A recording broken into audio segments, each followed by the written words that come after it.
நடுநிசி வேளையிலே என் மனக்குரல் ஒன்று கேட்கிறதே, தொலைந்து நீ போனாயோ, பேசவும் தகுதி உனக்குண்டோ?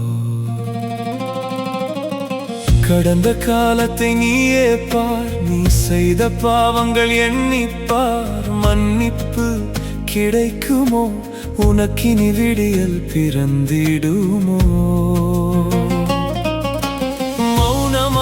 அமர்ந்தேனே, தரை மீதே விழிகளை வைத்தேனே. பாரமாய் நெஞ்சமே, கருணையின் கதவினை தட்ட பயந்தேனே. அந்த கதவோ மூடியதோ திறக்காதோ என எண்ணியே, கடும் குளிர் இரவினில் தனிமையில் தவித்தேனே. திடீரென ஓர் அமைதி, உள் மனதில் ஓரடைப்பு. உன் மூச்சு உள்ளவரை நம்பிக்கை இறக்காது.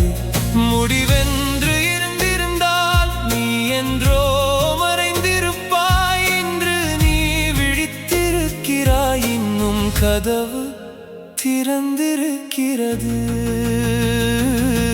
நான் இன்னும் உயிரோடே உன் கருணையை தேடுகின்றேனே. என் சுவாசம் தொடரும் வரை நம்பிக்கையும் வாழ்கின்றதே. அவன் உன்னை மன்னிக்க மாட்டான் என்று சொல்வது சைத்தான் என்றோ? என என்றும் காப்பவனும் உணவளிப்பவனும் அவனன்றோ?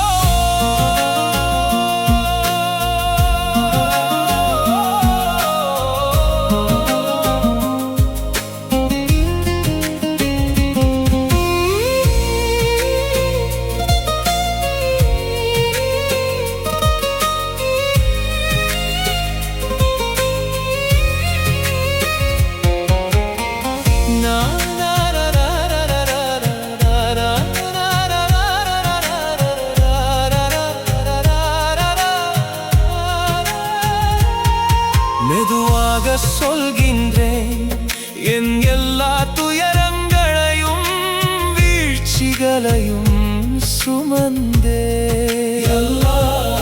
என்னை நீ விட்டிடாதே, நான் உயிரோடு உன் வாசலை நாடுகின்றேன். நான் ஓடி மறைந்தாலும் நீயே என்னை காண்கிறாய். என் பாவங்கள் மலையென இருந்தாலும் நீயே மன்னிக்கிறாய். மீண்டும் நான் வீழ்ந்தாலும் நிலை குலைந்து நின்றாலும் உன் கருணையின் கதவுகளை நீ பூட்டவே இல்லையே. யாரப் நீ வலியோடு வாழ்பவன் என்று உலகம் சொன்னதே. இருளுக்குள் அமர்ந்தபடி அதை நானும் நம்பினேனே.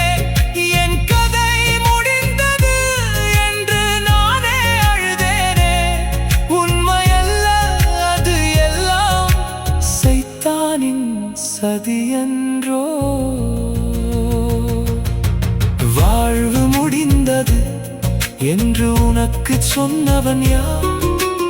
ஒளி வராது என்று தீர்ப்பு கூறியவன் யார்? முடிவாயிருந்தால் மண்ணுக்குள் இறந்திருப்பாய். இன்று நீ உயிரோடிருக்கிறாய். அதுவே நம்பிக்கையன்றோ?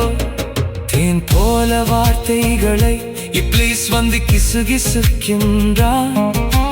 முயற்சி செய்யாதே, அவன் உன்னை ஏற்க மாட்டான். ஆனால் ஒவ்வொரு சஜ்தாவும் ஒவ்வொரு தாவும் அல்லாஹ் என்னிடம் இருந்து எதிர்பார்ப்பதும் இதுதானே. இந்த நொடி முக்கியமே, இப்போதை திரும்பி வா. கண்ணீரின் துளிகள் எல்லாம் அவனிடம் கடக்காதும். என்னை மன்னிப்பாயா என்ற ஒவ்வொரு கேள்வியும் மாற்றத்தின் முதலடியே.